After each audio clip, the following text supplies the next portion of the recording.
Virgil van Dijk with the winner in the last minute. They are unstoppable right now, Liverpool. It doesn't matter what happens in the game. Take the lead, throw it away, go behind. Another 5 games on the bounce. Liverpool win it with the final kick of the ball. This is unprecedented in our times. What are we witnessing? This ain't normal. This ain't natural. This is it. We need an exorcist. Something needs to happen here because this is phenomenal. The grit, the determination, and the willpower from Liverpool is unmatched right now across Europe. It truly, truly is. I can't believe they did it. I thought they threw it away. We're also talking I can't remember what they're called. Chelsea tonight as well. Chelsea, of course, going down 3-1. 3-1 tonight. They lost to Bayern Munich. We're breaking that game down, but do me a favor, first of all, hit that like button, please. Get yourselves subscribing. Get that bell notification button turned on as well. Very important to the platform. Very important to the channel and the community that you get that done, because the algorithm is not our friend. Let's put it bluntly. The algorithm is not our friend. And you guys need to support us as best you can. So get that liked, get it done now. Turn on that bell notification button so you know when we go live moving forward. But wow, I've got to catch my breath. It's one of those moments where you've just got to catch your breath for a moment because it was absolutely, I mean, it's just Liverpool. Absolutely disco. It's Liverpool Football Club. What in the KY jelly did they just do to Diego Simeone? As I say, got to catch my breath after that one. We'll be adding some callers and panelists to the show that little bit later. So stay with us right now. But wow, I just need to breathe. I just need to calm down. We're going to be talking Chelsea as well on the game, on the show this evening. So we've got all the time in the world. So sit yourselves down, grab a cup of tea, cup of water, whatever your tipple is this evening. And of course, we want to hear from you in the comments section as well. Luke here with a super chat very early on says, how the hell did the Atleti first goal stand? Poor decision like that. Changed games 2-0 in the second half and we see it out. Listen, I absolutely agree with you. And it would have been, maybe it would have been an even bigger talking point, but it won't be missed on the Football Terrace. Yes, there is a sight of goal, but as soon as it goes behind Griezmann, Alisson has to kind of arch his back and neck to see the ball. It gets in the way. Should never have stood. You're absolutely right there, Luke. An horrendous decision on every single level to award that goal. I couldn't quite believe it. And we have this thing in England. We do slag off our referees and VAR and the PGMOL, and rightfully so. But let us not pretend. Let us not pretend that UEFA is that much better because it's really not. You're absolutely right. That was horrendous on every single level. It truly, truly was. Now, let's break this down. Let's break this down because I just almost can't believe what I've seen. I almost can't believe it. Unstoppable. It's the first word that springs to mind. Unstoppable. First team in English history to win 4 league games on the bounce in the final 10 minutes of the game. Last goals of the game, late goals, winning the match is drama. The fact that that has now protruded into the Champions League as well is, even from my perspective, as a United fan, I'll be honest with you, I hate you. I am so sick and tired of seeing Liverpool do this. I am so annoyed at seeing Liverpool do this. But I knew it was coming. You could feel the cop sucking that ball into the back of the net. And I'm just not surprised. Now, look, there are some things for Liverpool to be concerned about. Another game at Anfield, 2-0 up, losing a 2-goal lead. As we've already discussed, absolutely horrendous decision on every single level for the first goal from Atletico to stand. I mean, absolutely ridiculous on just disgracefully bad. And I think everybody that knows football would agree. You know, if rivals agree, because they'll tell you that rivals will come out and actually tell you that it wasn't. But when you look at that, when you see that, you absolutely know categorically that this goal should have been disallowed.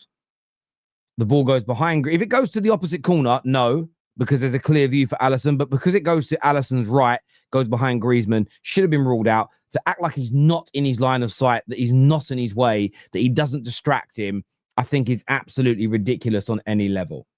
That goal shouldn't have stood.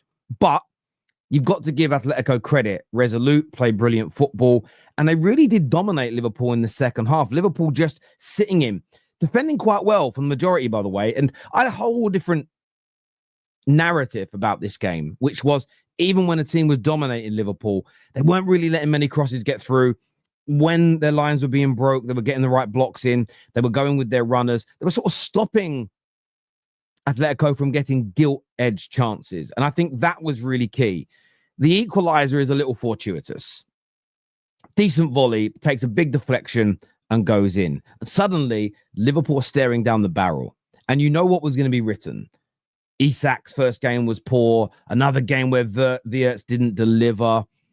Another game where they've conceded 2 goals. This time they've dropped points, albeit in the Champions League and not the league.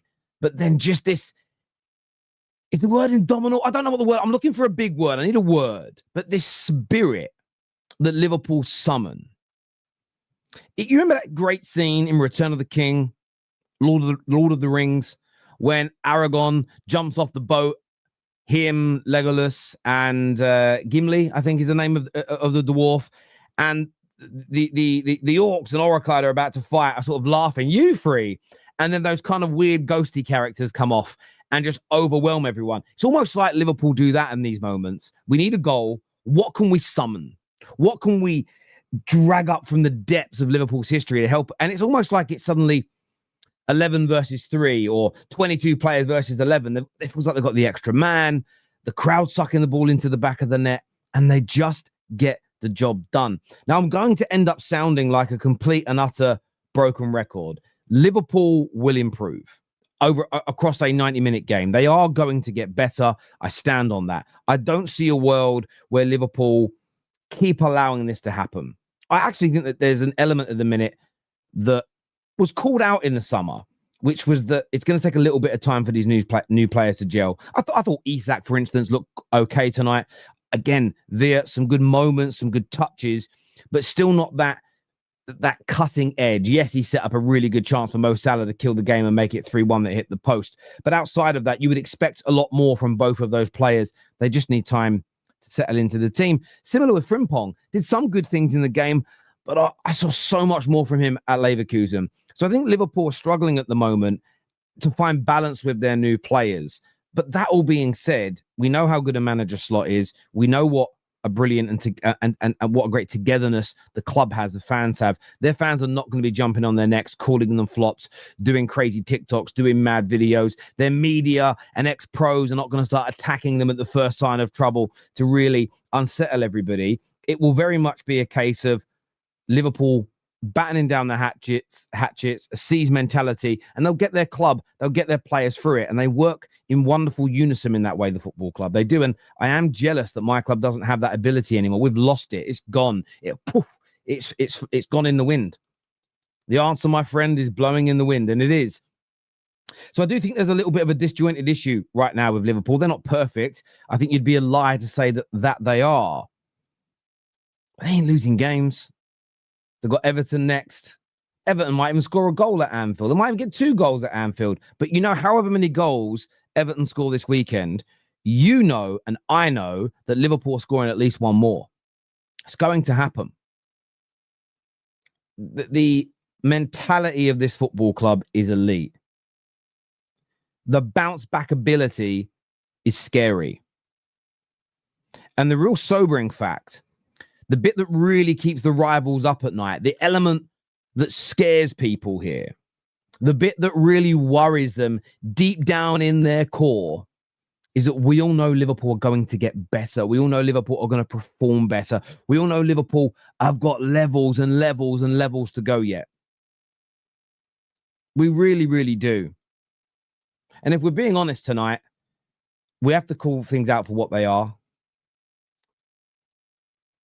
Liverpool probably wouldn't have even suffered the half comeback. I say half comeback because they won in the end. I don't think they'd have suffered that had that first goal rightfully been ruled out for offside. I do agree with the first super chat that we had on the Football Terrace that that goal would have been if that goal was taken out and it was 2-0, it would have been a very different half. They may have scored that goal, that volley, but it would have still been 2-1. So it would have been a very different ending to the game. But I just don't think Liverpool fans should be panicking. Opening night in the Champions League. Also a really good test tonight as well. A very, very, very good test tonight. And I say that because I want to make sure I articulate this in the right way. Atletico Madrid are a really decent team. There's a few Man United fans in my group chats during the game, and they were like, "Oh, bring me Simeone." A little flippantly, because I think they know he wouldn't come here. And my first response was, my players wouldn't work for him. They could never work that hard. But I think it's a real positive for Liverpool because your players have been put through it tonight. Your players have been tested. Your players have gone up against another good team. And you remember last season that it started off as a little serious, then it became a bit of banter, then it became a joke of a comment to make. The whole Liverpool haven't played anybody yet. I think that's something that you can't level against Liverpool. They've played some very good teams at the beginning of the season. Newcastle away, Arsenal at home, Ati today, and they've found a way.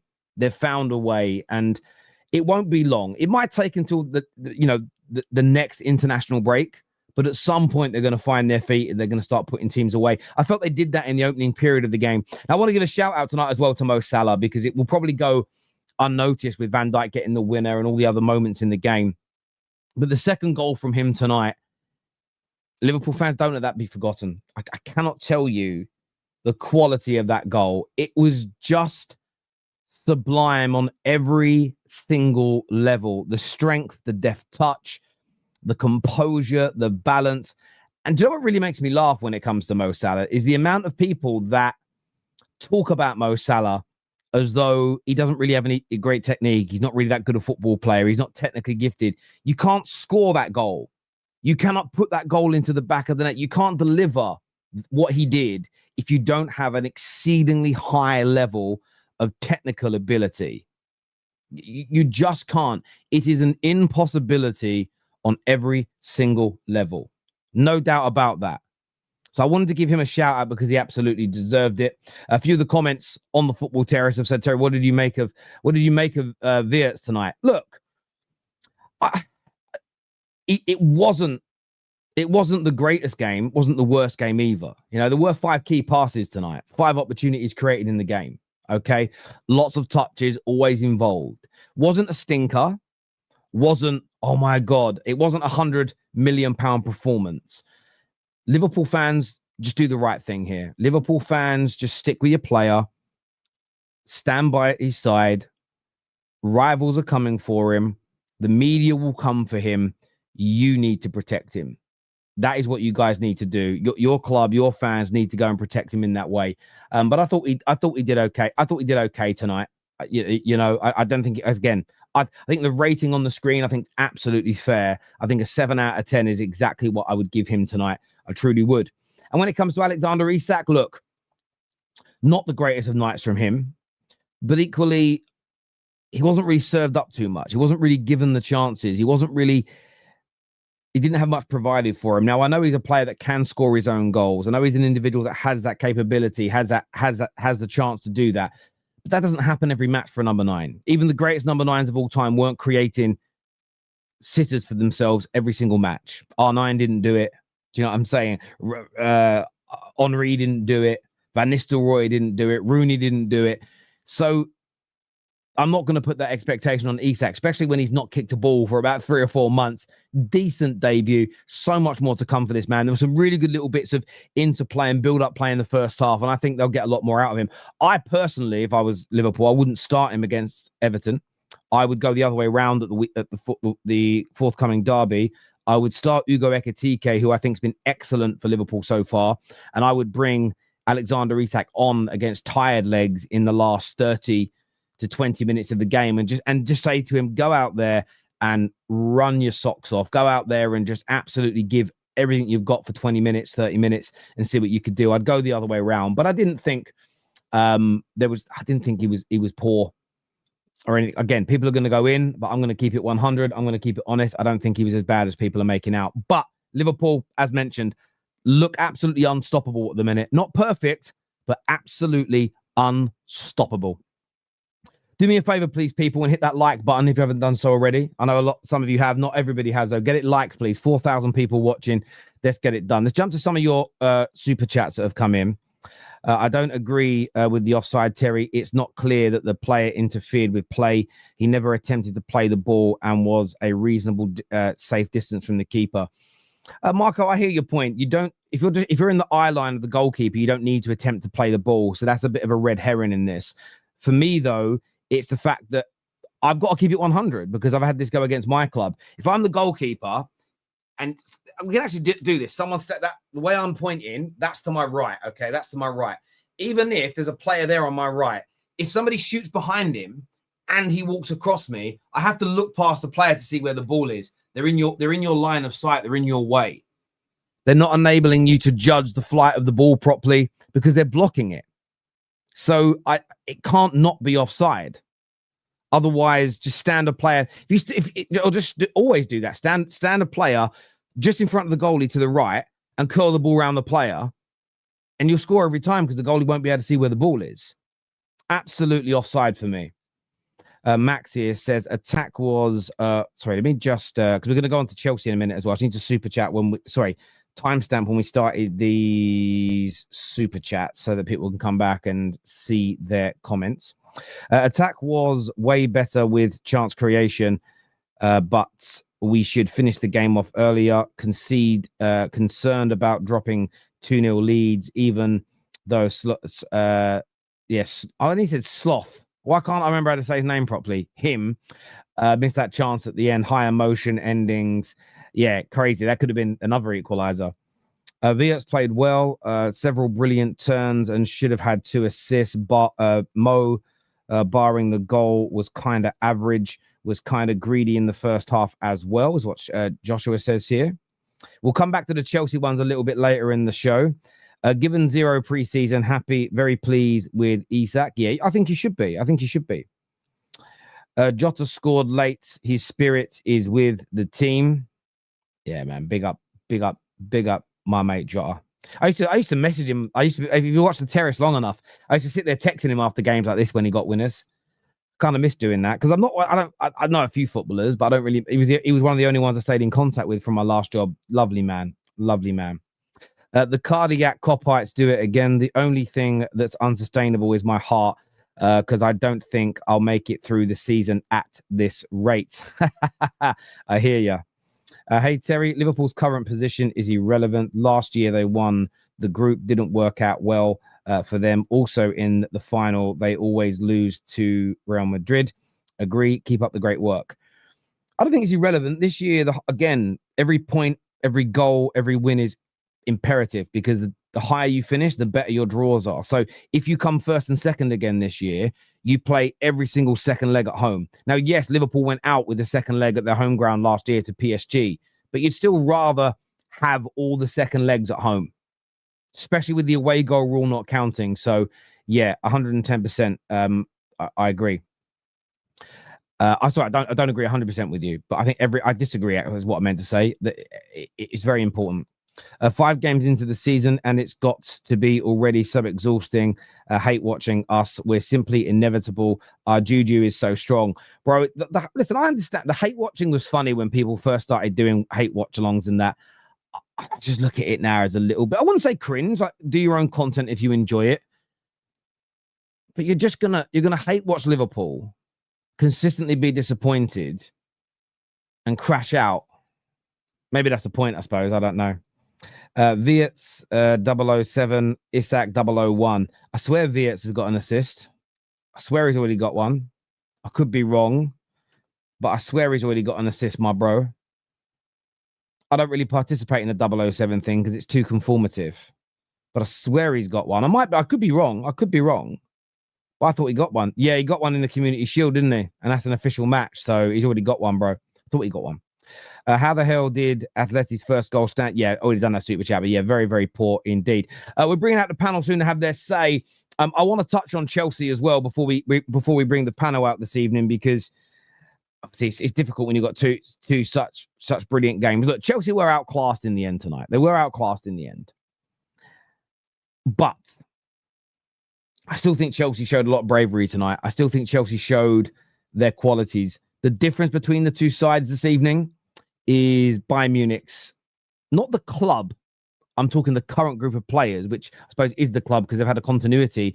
They just showed their Champions League their Champions League consistency. They just demonstrated and understood exactly what was needed. 1 second, I've just got to send Husam the link for the show. I thought KJ put it into the group. He hadn't. I'm going to send it now. There we go. Well, all the Chelsea lads coming through. We've got Andrew Barnes backstage. That's it. No Chelsea guys tonight. I'm going to start banning Chelsea fans that only come on when they win, I think. I'm going to start doing that soon. But yeah, look, when I say outclass, I just mean it in the sense of you saw a team with Champions League pedigree and class, like is in the group of players versus I thought they started really, really well, Chelsea. They were brave. They were getting pressed really hard by Bayern Munich. But what they weren't doing was just sitting back in the low block. They actually kept 2 or 3 players up the other end. They were exploiting the spaces. They had some wonderful counterattacks. Enzo Fernandez maybe should have given them the lead. He's put the ball back across for a defender to make a tackle. They conceded what I thought was a really poor goal. I thought that João Pedro was far too square and got turned. I know, listen, it's Elise, but I think he got turned a little too easy. And Chalobah was a little bit all at sea at the back post, own goal. You think, okay, well, settle yourselves. Then Caicedo. And look, we all know Caicedo is one of the best DMs in the league, been one of the best DMs in league football across Europe. The Champions League is a different competition, slightly different rules, different intensity, playing under the floodlights. It's a different feel. And he just made a big mistake against Harry Kane. He was on the wrong side. He had hold of him. Should have just let him go because there was a covering defender. And I think it was a little bit of a soft penalty. I would say it's a little bit of a soft penalty, but a penalty. I would want Man United to get that. And I think every Chelsea fan watching, if it was the other way around, you'd be screaming penalty in that regard. And I know I predicted a Chelsea win, and I felt Chelsea had the moments. The goal to get back into the game from Palmer, well won back by Reece James. 1 or 2 touches, Palmer into Gusto. The finish from Palmer was out of this world. Palmer almost adding a second, narrowly offside. But really and truly, it was just a little bit of naivety from Chelsea. The playing out from the back, dilly-dallying on the ball, puts Harry Kane through to make it 3-1. And yeah, look, they probably deserve 3-1. You could argue they deserve 3-1, but I don't think Chelsea are that far behind it. They're going to have to learn. They're going to have to learn quickly because a lot of these, it isn't just about the club's bit. Nights at Stamford Bridge will be better because what you'll have is the home fans who are used to the Champions League. They know how to behave. They won't become too anxious. They'll keep supporting you. It was just watching those young'uns away from home at this stage. I think they just looked a little, especially in that second half, a little bit overawed. And I know that some will say, but Terry, they did it in the Club World Cup. And what I'm about to say is going to offend some people. But what you had at the game tonight was fans. And there is a different atmosphere. And I don't mean fans that are German or fans that are English, because I have no idea the nationalities of people. I'm sure there's people from all around the world in there tonight. But at the Club World Cup, you only had a handful of what I would call real fans. And when I say real fans, because I know some Chelsea fans get offended, if you're from New York and you support Chelsea, you're a real fan. From Australia and you support Chelsea, you're a real fan. If you're from Sylhet in Bangladesh and you support Bayern Munich, you're a real fan. But were you at the games? And what I mean by that is when real fans that love either club at a game, there is a different intensity to the noise the crowd makes. And when you're away from home, that is even more intense. There wasn't a single atmosphere at the Club World Cup that was like tonight for these young players. They didn't face a single Conference League game with that intensity because the clubs they played weren't as big, don't have that size of ground, and you don't feel that heat. And that is something you have to learn, and that is something you have to sort of develop over the course of time to be able to navigate. So I thought Chelsea did all right tonight. They were brave at times, should have scored a goal, maybe could have got more, a little bit of naivety. I think the penalty they conceded, the second goal and the third goal was just Champions League naivety, which they've got to learn quickly. Not every game is going to be Bayern Munich away as well. So they've got a lot of opportunities. Do I think they'll get eliminated in the group stage? People in the comments saying that. No, I think that's crazy. They just came up against a team with more know-how than them tonight. Shout out to Harry Kane over brace. I bet he loved that being a Spurs boy. The 3-1 scoreline flatters Chelsea. Elise was great, but he should have scored 2 more. And Diaz should have also scored. People have overrated Chelsea. I think it's about overrating Chelsea. I look at it from this point of view that Enzo should have scored as well. Enzo could have put on 1-0 up. You could also say that Caicedo should have let go of Kane and not given away a penalty. There's some brilliant saves from Sanchez. I'm not going to take that away from him. I think 3-1 was a fair scoreline. Most embarrassing result was Nottingham Forest lost in the EFL Cup. Yeah, I can't speak this year. No banter from me. Congratulations, Terry, for United being undefeated in Europe this season. Bruv, I said it this beginning of this week. You can't banter me. I 8-miled this mofo. This is the best thing about this midweek group of games. It's an impossibility that Man United lose again. Caicedo disaster class needs to be spoken about. You know, what I would say about Caicedo is always these ongoing debates. Is he better than Rice? Is he better than Gravenberch? Is he better than this, better than that? I think he's fantastic. I'm not going to play him down at all. But the Champions League acid test is big. And he done well tonight. I wouldn't say that Caicedo had a stinker. I wouldn't say that Caicedo was terrible. I wouldn't say that Caicedo should be written off. That, again, that would be an exaggeration. But what I would say is that, like, in that moment for that, he doesn't do that. What he did with Harry Kane, I haven't seen him do that in the Premier League. Just haven't.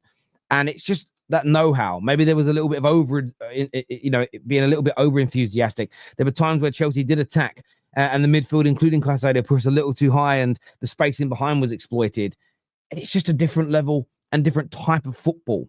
There's a difference between the two things. I think Caicedo will do okay. He'll get criticised. Chelsea fans will criticise him for his role in that goal and he's the elements and mistakes he made tonight. But I think writing him off would be crazy. I do. But I also understand that when a lot of people have just like used Caicedo as a hammer to beat Gravenberch with, Declan Rice with, etc., the fans of those clubs are then going to come out, which is why I know everyone, I love the banter. I love the banter. I don't think in the social media era it helps the players. I don't think it does sometimes. I think sometimes keep your powder dry, keep your big fat mouth shut, and let things play out organically, because the player now is going to get loads of crap. Half the crap he's going to get is just what fans have been saying about him. Do you get my point? Sometimes hold it down, man. What is it? A great saying from World War II: loose lips sink ships. Loose lips sink ships. But most people don't care about their clubs. They care about the clout they get online. So that's the truth. Chelsea will be fine. They are still fairly young. Bayern just outclasses them when it comes to experience. I agree. I don't think there was a huge difference in overall footballing quality.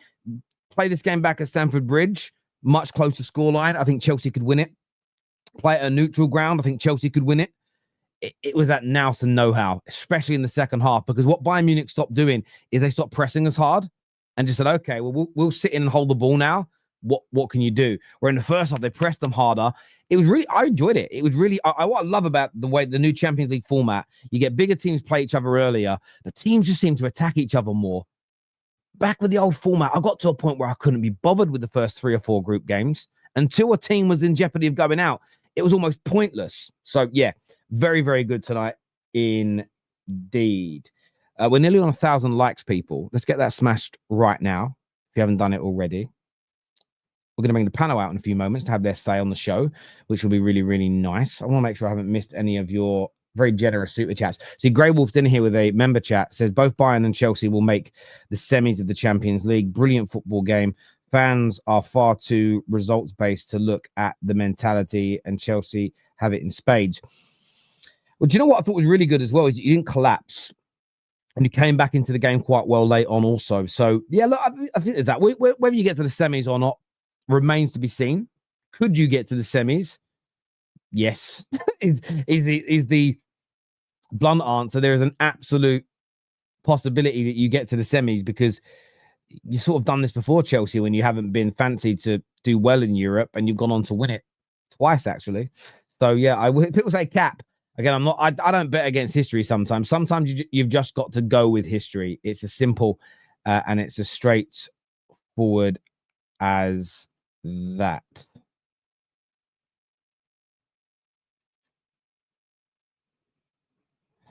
Oh, people! I thought someone was at me in one of the group chats. It's a load of old nonsense. I'm walking away. I'm walking away like Craig David, man. I'm walking away. Right, I'm going to bring the panel out now.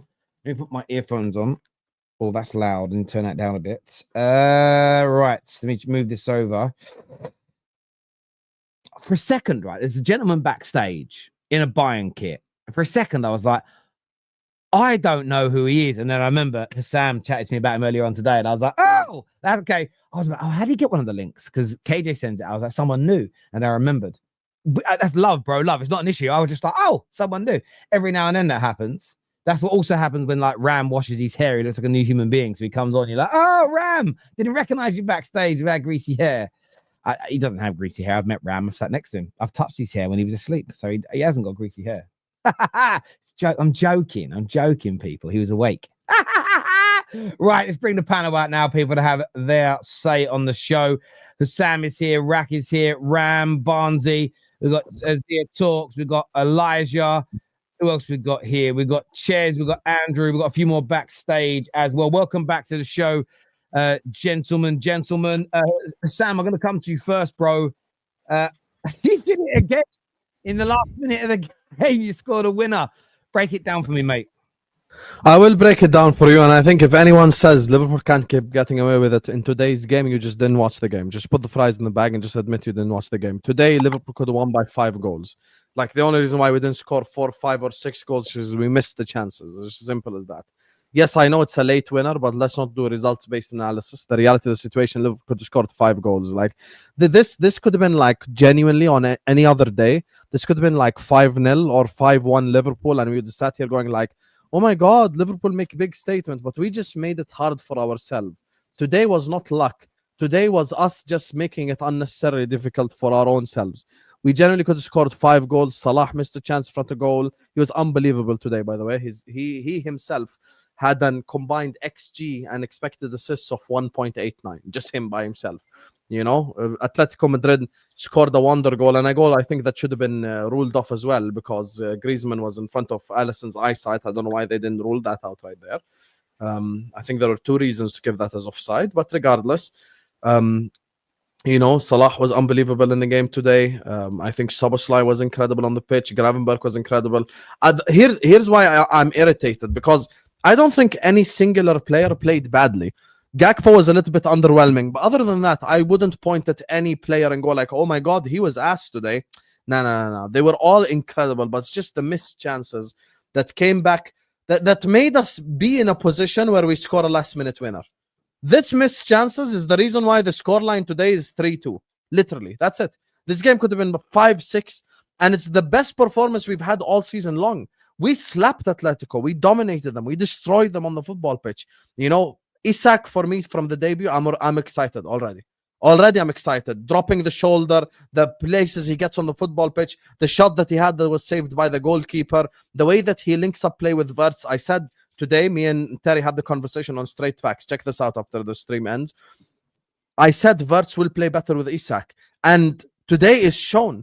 Wirtz needs like more of a like prototypical striker. I think when Ekitike came on, he drops deep way too much. I think this is something that Slot needs to work on in the training ground. That's an edit that I would like to see Slot edit a little bit. I think I need Ekitike to be more of a box presence. Wirtz was unlucky to not get an assist today, because everyone will go like, oh my God, this is 4 games without a GA. Wirtz literally put it on a table. Dinner, Salah, go ahead, eat. And Salah hit the post. The idea for the finish was incredible, but very unlucky and hit the post. So for me, look, I'm burning 1,000 calories every time I watch a Liverpool game. I don't think there's any better exercise. Like, my gym session was unnecessary today. I could have not went to the gym and I would have still burnt as many calories just by watching Liverpool Football Club. But yeah, we were incredible today. The only player I would maybe say was a little bit underwhelming is Gakpo. But other than that, 3-2 win. And even Simeone was rattled at the end of the game. He was fighting one of the guys in the fans. He got me. So, yeah. I hear that. Rack, would you agree? Would you agree that you were unbelievable today and you battered Ati? Yeah, we were very good. We were very good. I think people will say we're lucky because they scored the equalising goal in the 80 something minute and we scored in the 90th minute. But if we were winning 3-0 and then Atletico came back and scored 2 goals in the end, no one would say it was we were lucky in that instance. Just like the Burnley game the other day. If we scored in the 3rd minute rather than the 3rd minute of injury time and we're winning 1-0, the performance in both of these games was a performance of a win. It's just the timing of the particular goal. But when you keep going, you keep knocking on the door, you keep trying, and you've got great finishers up front, you will get your goals. And yeah, some of the games this season, we've relied more on outscoring the opposition, and other games we've dominated, but got through with fewer goals. And either way, he's bigger than you, Tell. He's on mute. Just stop. Yeah. But anyway, yeah. So I think it was fully deserved. And people will criticize us. People will say we're lucky. But anyone who judges the overall game fairly, I think will say that we created easily enough chances to win the game, and not just clear cut chances, like openings, opportunities, counterattacks that maybe didn't lead to a shot on goal. We had plenty of good opportunities because they were also kind of going a little bit hell for leather in the second half. To give Atletico credit, they could have crumbled right after conceding 2 goals in 5 minutes, 6 minutes. They could have gone down, and it could have been a cricket score almost. But Rax, I'm not really a stats guy, but just to prove both our points, Atletico Madrid had 1 big chance missed the whole game. Liverpool had 7 big chances missed. Yeah, so exactly. Our analysis is not made up. Like, even look at the XG from open play. Every single statistical category proves our point. Like, we were just dominant today. Yeah, exactly. I agree. Yeah, listen, I hear where you're coming from. As you say, timings of goals always make people think that you were lucky. It wasn't a smash and grab or anything of that level. It's just because a lot of people games as well. It's the other games. I think it's the other matches that it's happened in as well. It's the 5 times on the bounce. It's the whole narrative, I think. But there's also the factor that obviously so you know better than most, right? When you're at the top, you're out there to be shot at. And people want to take Liverpool down a peg or two. It's natural, right? Because when other teams are at the top, when United have been at the top in the past, when Chelsea have been at the top in the past, when City have been at the top in the past, any dropped points or any lost result, we as rivals, we're all cheering for it because we want to be in it. So we're now in that position, and people are so close to seeing us drop points. And then when we snatch the victory in the last minute, despite the fact we deserved it 9 minutes, they feel deflated. They feel we're lucky in that sense. We've all been there. But if you look at it rationally, that's not the actual facts. Yeah, I hear you on that. We're going to continue talking Liverpool on the show, so make sure you stay with us, please, people.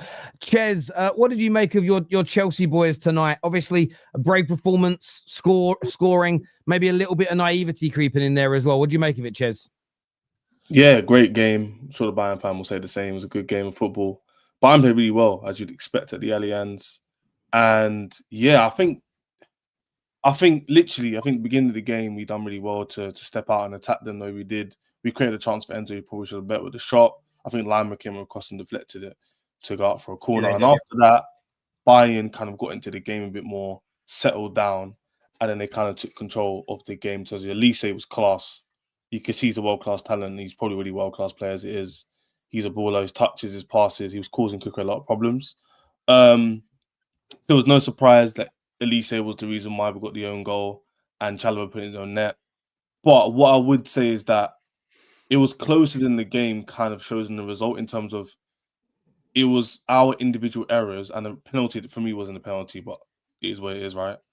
That the reason why we lost this game. I think if we had a better quality or players who are more dependable in terms of not squad players we're using at the moment in time, then maybe we see out this game and it's 1-1 for a lot longer than the game. And we don't concede 2 goals back-to-back quite quickly. Because if you remember, the goal happens and then the penalty happens soon after that. And by then it's 2-0 and you're chasing the game already in the first half, which is never great, especially in the UCL. So moving forward, I do think we showed fight, and we showed fight for the end of last season, even this season, where we've gone behind, we've gone forward. But that maturity in the UCL, that kind of experience in the UCL, we lacked that. And that's why we went from 1-0 to 2 very quickly. And after that, you're kind of chasing the game and anything's free throw from there, right? So I'm not disappointed at all. I'm annoyed with the result because now we've got to win our next 2 games and we've got quite a tough run in terms of on paper. But I was a bit annoyed at individual errors from the likes of Gusto. He had a good game. He had a good game. And then goes and gives the ball away. And that's what happens. Kane, 1 chance goal. Like, Kane didn't do very much today in terms of open play. The only players I looked at the Bayern team who were really causing his issues was Elise. Gnabry, quiet. Kane, not really in the game, scored his penalty, got that goal from basically an open goal, essentially. Diaz, pop shots, didn't really do much. It was more Elise was causing a lot of problems, and the midfield did quite well against our midfield, that's what I would say. And we lacked that striker up front who's going to hold the ball. Delap's injured for a while. Gui's not trusted at the moment in time. And that didn't help. So we were kind of forced to play with just rely on Palmer, who's world-class talent, as you know, great goal. Unlucky for the offside as well. But by margins, I'm hoping if we play the same way against lesser oppositions, I think we'll get over the line like you've seen Liverpool do and Arsenal do, where they've managed to get over the line. But I think Bayern Munich was a step too far. Like, we couldn't play this way against these kind of oppositions to get away with it. Maybe a Benfica, Dortmund level, maybe. But Bayern Munich and co, you make one mistake, they score it. Caicedo makes one, in my opinion, fair tackle, wasn't a penalty, but is what it is. They scored a penalty. They're already 2-0 up. Why is it not a penalty in your opinion, Ches? What was it about the foul that wasn't a pen? Okay, I'm going to make it clear. He goes to win the ball, doesn't get the ball, but Kane's already going down. So it's like he's played the ref. So it's not a penalty in terms of it wasn't a foul from Caicedo, but because of the way Kane, I'm not going to say he died, but the way he manipulated the kind of the position he was in, he was given as a penalty. And the referee didn't even call it. He didn't even call it. He saw it, waved it away. Then the linesman's gone, I think that's a pen. And you know what happens from there. They kind of back what the kind of team kind of decides to do. The guy saw it, waited, and played on. He then waited again and went back to it. That's what was weird about it. He didn't look at it and went, oh, that's a penalty, or even think about it. He thought about it. No, it's not a pen, moved on. Then they called him back, I think, 10 seconds later. He's got, oh, it's a penalty. Yeah.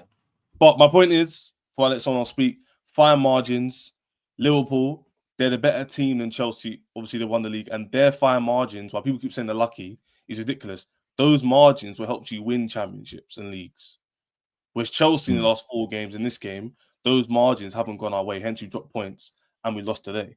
You get my point, right? So, yeah, it's hard. I'm not going to take... Man United will tell me a lot. I said the next 2 games before I finish off, I'm going to judge my team in terms of the UCL, 4 Prem games.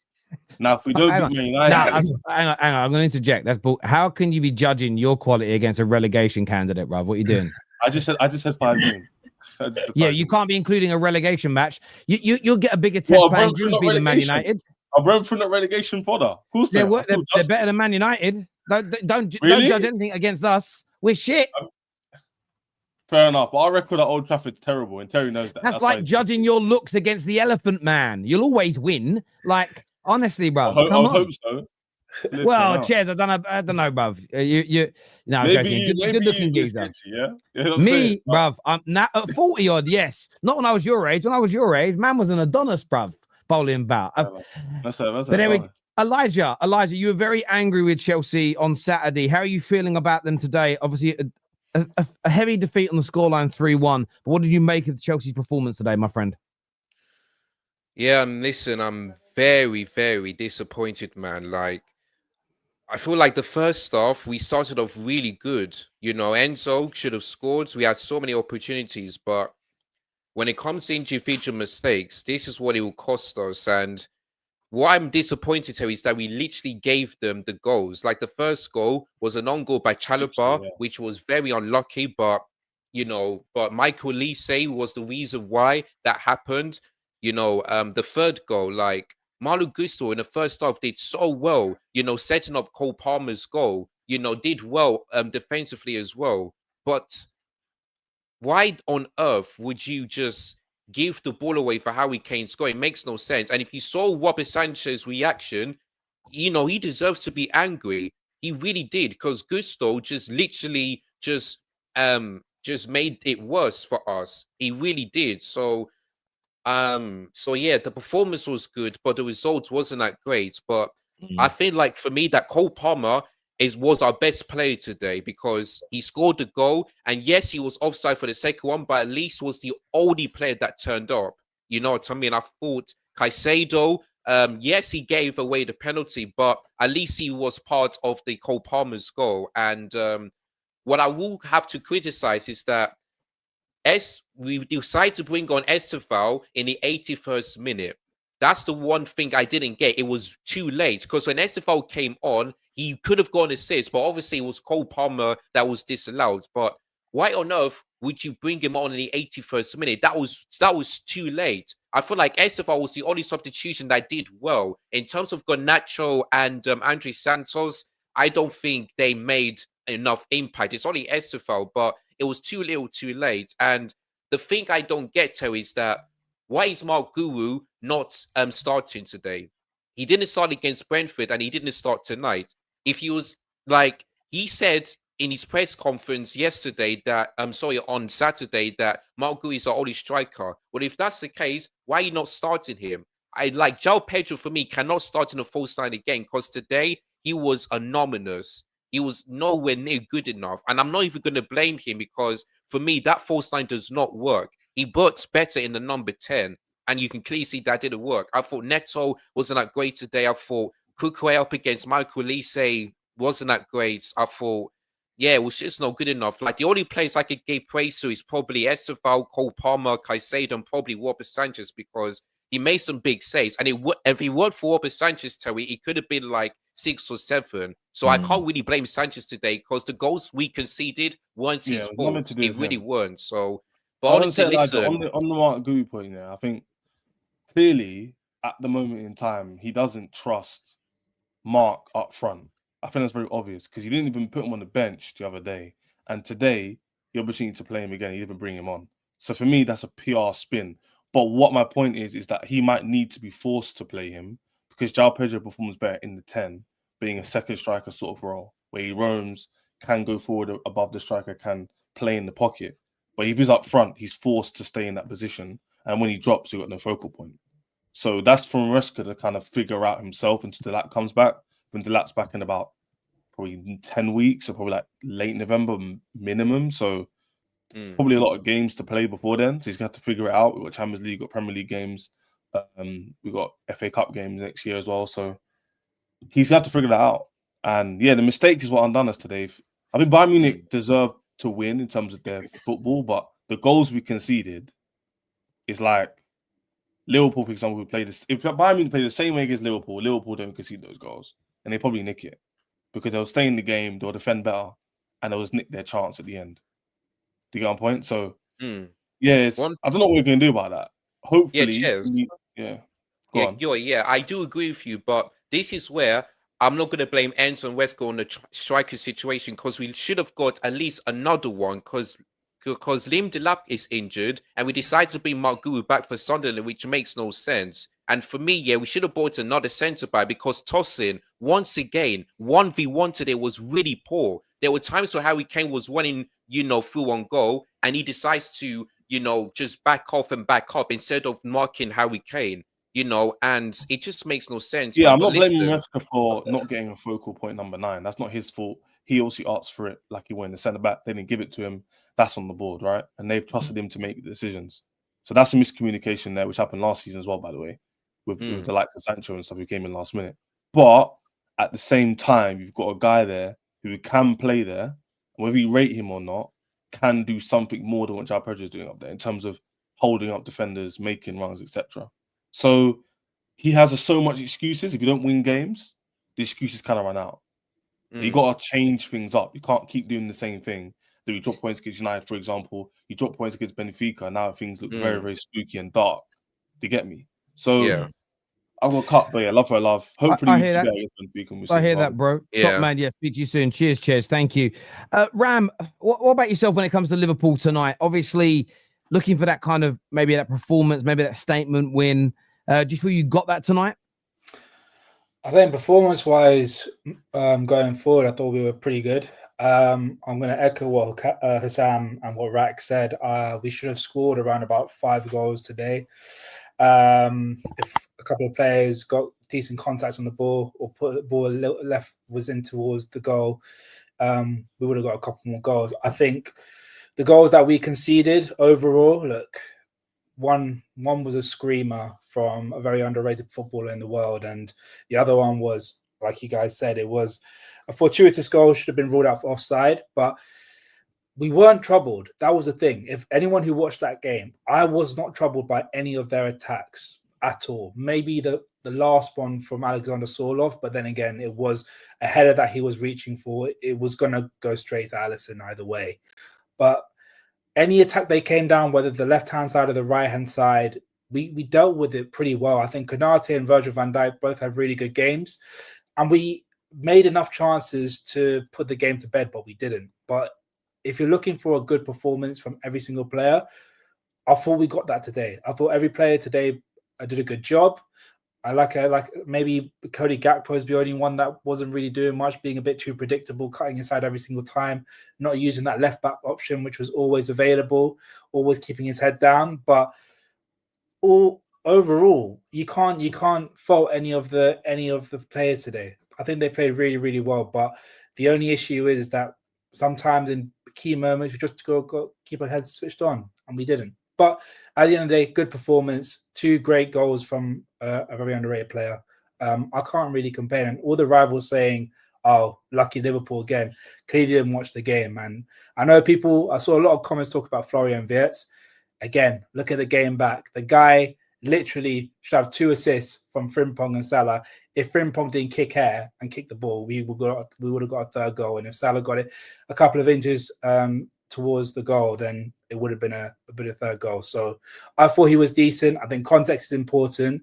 I know he's hasn't got a GA in the last 4 games, but I believe that with the performance today, hopefully he can kick on and get start producing a lot more for this team. And he will. I have no doubt that he'll come good and produce a lot more goals for us for the upcoming season. I hear that. This here from Eddie. He says, this is an Atletico team that has 1 win all season. 4 of their best players are out, by the way. Liverpool, not a balanced team. Individual quality bailing them out. You're an Arsenal fan. I could easily say Bilbao lost 4-0 to Man United. See, basic pitch analysis. Are we doing this in 2025 still? So yes, they don't have the blah, blah, blah. We slapped them. We literally slapped them. I could tell you didn't watch the game. There is no way you watched the game and you came out with any conclusion other than Liverpool deserved to win, and comprehensively as well. At the end of the day, the players that they got on the pitch are still Champions League quality players. You still got Griezmann, who's still a very good player. Simeone, who's a very decent player himself. Barish is a very highly rated midfielder in La Liga. These are very, very good players. I think people are stretching. Yes, they missed out on Julian Alvarez and players like that, but they still had very good players that could cause a load of teams problems. So, yeah, I don't think this is our KJ, by the way, but saying the same thing about the players being out. Only won 1 game this season, 11th in La Liga after not beating 2 newly promoted teams. Look, some teams start season slowly. Listen, I thought they looked a decent team themselves tonight, and I thought they moved the ball well, had a lot of possession at Anfield. Liverpool just have too much firepower for them. A lot of teams would have, after those 2 early goals, a lot of teams could have easily caved. They show they've got balls. They show that their manager's got balls, and they played themselves back into the game. Despite that, we still created a lot of good chances against them. And 7 big chances missed. Yeah, if you're looking for a perfect performance, you're not going to find a performance in hardly any game, right? Whether you're an Arsenal fan, a Liverpool fan, or Real Madrid fan, there's always going to be points you can pick at. But we clearly deserve to win the game. And Atletico, we'll see how good they are at the end of this season. But they're not a bad team. I think they're a very good team. They've always given us a tough game whenever we played before. I could say the same thing for Arsenal yesterday. Like Bilbao lost 2 of their best players. Paredes and Nico Williams weren't playing yesterday. We could use the exact same thing for them, but we're not. They're still a very good team, man. Just give us credit when we deserve it. Ash says, how the hell was Atletico's first goal stood? Yeah, I still can't understand it. It is ridiculous. Ridiculous it stood. Wirtz and Frimpong bought their Leverkusen late winning juju with them to Liverpool. I'll be honest, I'm saying that I don't want this again against Everton. I don't. I'm tired. I need just fucking like 2-0 comfortable win and just put the fries in the bag. Just one time. So give me one It comfortable would win. be good against Everton, though, Sam. It would be good. No, it won't be. It won't It be. would be. It won't be. A last-minute I'm winner taking against one Everton. game I'm taking comfortably, that. just Inject one that. game. Yeah. Did Wirtz work better when he was placed on the left? He looked better. There's a lot more time on the ball. He was involved a lot more, I think, as well. But again, that was a time when Atletico were putting a lot more bodies forward and we were countering a lot. But he did look a little bit better, a lot better than what Gakpo did in the first half. So, yeah, maybe an option on the left. Viewers, give us your thoughts, give us your opinions on that. Mr. Winter Surfer, what do you make of your Chelsea boys tonight, my friend? Naivety springs to mind. Like Bayern were always going to get chances because they're Bayern at home, and Elise, when he turns in on that left foot, it's just world class when he turns inside. But I think I'm more upset that every single goal was avoidable. Like the Gusto one especially, he just the playing out from the back and then he miscontrols it and he just boots it backwards and Sanchez is out of position and it's 3-1. I'm more annoyed to that. And then I think I'm very equally annoyed about the response after the third goal. We seem to just mellow. Like we just seem to just be passive. Because, Bayern aren't great defensively. We showed it in the first half. We're getting down the left-hand side. But everyone just seemed to mellow out, just accepting the result with like 25 minutes to go. And that just really frustrated me because they could have actually gone and done something. So it's naivety. There's no shame losing to Bayern. They've got a very good attack. I told Sam this earlier in his stream. I respected their attack. But you can't give opportunities like that to them. You can't give Kane the opportunity like that to make it 3-1. A great save by Sanchez from Elise. But you just simply can't do that in the Champions League. You're gonna get punished even if you're not really outplayed by the other team. You cannot do that. And like I said, and like you said, Enzo should have scored in the first minute or so. I don't know why he's taking an extra touch and he's trying to pass it in. I remember that. Yeah, that's just madness. I don't know. Just hit the ball straight in, and we're talking 1-0 up. But it's one of those things. We've got a quick turnaround. Benfica at home, turn it around, and then your lot Saturday, and then we'll move on from there. But I think I'm just annoyed, really, because it's just all avoidable. Like you say, I don't know if that penalty gets given in the Premier League, but it does get given in Europe, and there's just different rules in Europe. It's like the penalty incident, if you don't mind. In my personal opinion, I think it was a pen, and I'll tell you why. I think it was as well. I'm just saying. People need to understand. Harry Kane initially, Harry Kane, he was basically outside. He was like just outside the box. But then, as Caicedo slightly pulls him, Kane was already in the box. So and then he went down. Like for me, if you initiate that contact, now it's on you. He was better off. I have no problem with how Kane got that penalty. If someone gives you the opportunity to get that penalty, you're going to take it. If that happened the opposite way, I wouldn't be saying, "Oh no, I wish my player would have stayed up on his feet to try and score." No, you get the penalty. I've got no problem with that. I don't know if it probably does get given in the Prem. I think it's more doubt, but definitely in Europe it gets given. There's no doubt about that, and they don't overturn them whatsoever. But again, the penalty comes from us giving away the ball and being too nonchalant, not urgent enough, and stuff like that. Our goal was a very good goal, breaking away. We should have done more of that. It was just a bit. We should have attacked them more down the left-hand side. That's where we got our most joy in, and we didn't seem to focus on that. But like I said, it's just annoying because I don't mind losing, but I hate giving the other team help. Yeah, with losing, and I just feel that's what it was today. Yeah, Zeer talked. Obviously, Bayern Munich fan. Welcome to the show, mate. Great to have you on. What did you make of it? Chelsea fans saying there was a lot of naivety from them tonight. Is that how you saw this? How do you see it from a Bayern Munich perspective?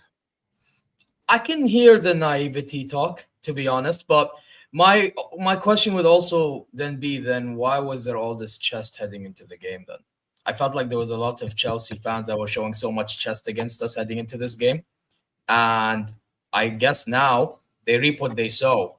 Personally, you know what I mean. But listen, talking about our performance, personally, I just felt like in the beginning of the game, I felt like we allowed Chelsea to have so many counterattacks. Like, even though we had majority of possession in the first half, I was just like feeling it doesn't matter because, let's be honest, Chelsea had the more dangerous chances, in my opinion.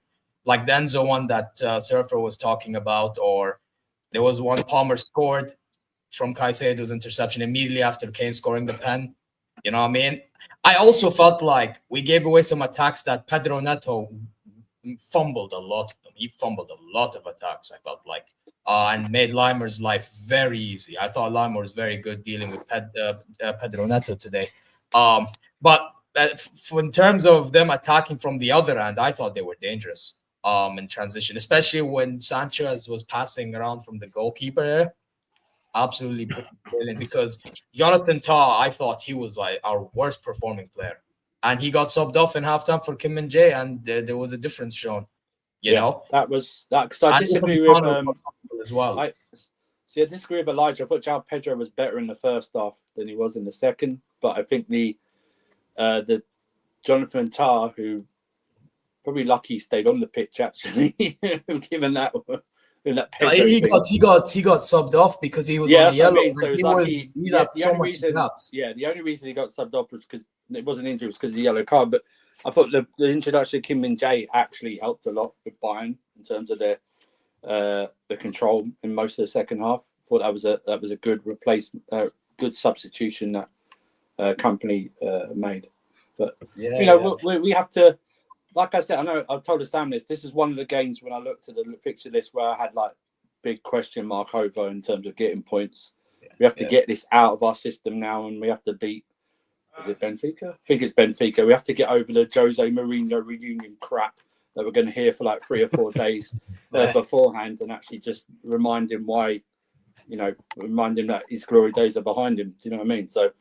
That's what we have to get back on and focus and win all the other games up to the Barcelona game and the Napoli game at the end of the thing. It's like I said, I don't mind. For me, I don't care finishing the top 8. It's just finishing the top 24 for me and getting through. So if we had to go for the playoffs, I don't care because PSG did it last year and they won the damn competition. So it doesn't matter to me finishing in the top 8. Finishing the top 24, no problem, and move on from there. Yeah, I want to say to you, the Bayern Munich fan, like, I don't know which Chelsea fan told you that it's going to be easy, but I wasn't a fan. I said, that it's a difficult game and I'll take a draw because Allianz Arena is a tough place, it really is. So I don't know who said that to you, but whoever said that, I feel like they went a bit crazy. Oh, it was Chelsea Blue Boy 64. I think online. That's probably what it was. I mean, to be honest, it was a good portion of them. I saw even Lewis on Husam's channel. He was shameless. You know what I mean? Like a good portion of Chelsea. I have no Chelsea fans myself, more than my community that do this as well. It just is what it is. I think you guys winning the Club World Cup kind of like got you way over your heads a little bit. I think it's just saying they needed a humbling. This is the humbling they needed. I think it was just it was just one of those really, personally, And I feel like the way they were chatting as well, it was as if we were back in 2012. No. It's completely different now. There's no way. Listen, I remember 2012. There's no way any Chelsea fan thought we were winning it in 2012. Oh no! No. You know what I mean? Like they're like, we done it before, we can do it again, type thing. We did it. Yeah, it's different now. That was special football. That was special football. That's the vibe I got, man. So I had to bring that up. Andrew Barnes, what do you make of Chelsea tonight? A lot of encouraging words from Chelsea fans tonight, although you didn't get the win. Is that how you feel? Do you feel encouraged by the performance? And my secondary question is, did Palmer tonight prove his Champions League quality? So to answer your second question first, Palmer did prove that he has this Champions League pedigree for sure. For me, what's the worrying sign is that Palmer scored twice now since he's back, but we haven't got the results that we wanted from him coming back into form. So that is a little bit of a worrying sign for me. But to answer the Bayern Munich fan that just said, so we did it in 2012. We could have done it now. There was no reason why we couldn't have done it. I predicted a score of 3-2, 3 for Chelsea, 2 for Bayern, because it would be an open game. There were moments in the first half where we showed that we were in control, and then as soon as we conceded an own goal and immediately the penalty, that's when we sort of like, capitulated. And immediately, as soon as Palmer scored, we got a little bit in control again. And then after that, I think towards the last 7 or 8 minutes of the first half, you guys got a lot of corners. And that's what I have a problem with the Chelsea performance, is that you guys, Bayern, had every opportunity that you were either in and around the box, you were taking shots, whether it was Gnabry, whether it was Kimmich, whoever it was, they were trying to take shots. And like there was a moment where Pedro Neto had like a really clear chance. He beat everybody, but he turned back and he passed. And I was like, just take the shot. It's okay. That's what I mean. It's okay if you miss. It's okay if you hit the keeper. It's okay if it gets deflected. But let's get in some corners, because we showed in the first game that, especially against West Ham, we showed that during the corners that we were being effective. So I think those things, that's what is a bit like annoying for me, is that we could have made this game better. In terms of the performance, I think that, I don't know if it's a mindset thing, because Terry was talking about it. I don't know if it's a mindset thing or is it like fatigue, because I was saying this in the group chat, like James towards the second half, like I think around probably the 56th to 63rd minute, like I could see that he's not covering his ground. Like he's moving in front, but he's not going back. So I don't know if it's a fitness thing that he's like, it's sort of like getting to him. And that's why I was like, okay, we need to change. We need Santos on right now.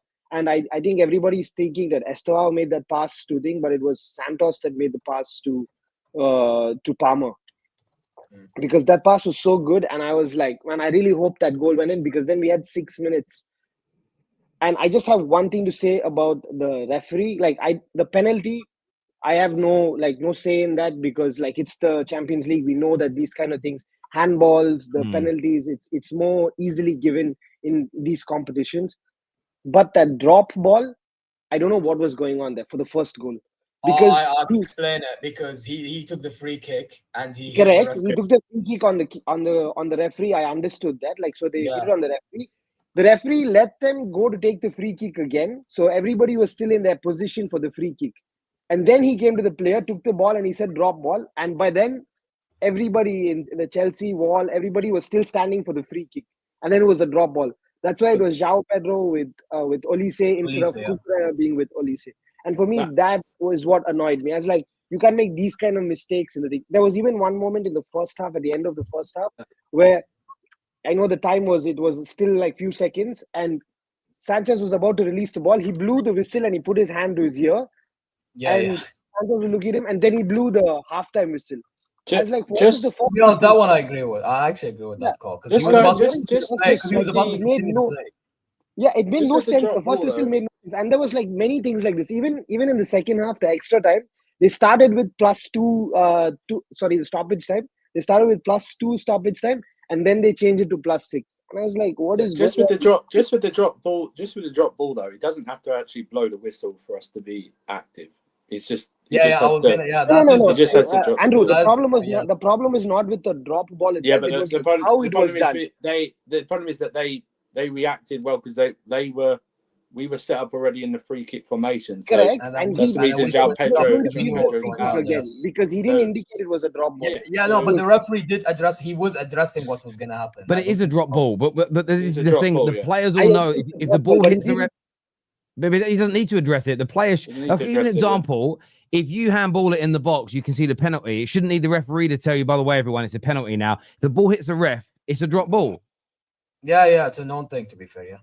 But equally, I do get your frustration. I do. I'm annoyed with those things, but Chelsea's performance, is sort of like, it's in a positive direction. I think that these guys will do it. Like, one more thing I want to just say about Maresca, he could have made the changes earlier. He could have just, like, before the 60th minute brought Estevao, because you can see that guy has the energy. And he could have brought Santos in, like, had a little bit more control of the game, because I think Ches said this, or I don't know if it was you, Terry, who said it. At some point in time, it felt like these guys are, I think Andrew said it, they're like, it's like, okay, you're trailing 3-1, like, do something, like, show some sort of initiative, like some energy, and say, okay, try. towards the end, like Palmer, okay, he scored the second, it was offside, whatever, but at least like, like try. And for me, those are the things that were like a little bit frustrating. What I am sort of hoping for, and I think this you spoke about the run to the semis, is like probably this helps, because if we don't, we're not right on top there, we play the lesser teams to sort of go. So, but I still want to win the other games, especially the home games, and win them convincingly. I'm also a little annoyed about this. I hear that. Guys, I'm running. Gents, I'm running out. Sorry, boys, I'm running out of time. I'm very, very sorry. Just because I've got some engagements tonight. But look, I want to thank you all for coming on. Super chatters, everyone who's tuned in, everyone who's hit the like button. A big thank you to each and every single one of you. It means a great deal to us here. It truly, truly does.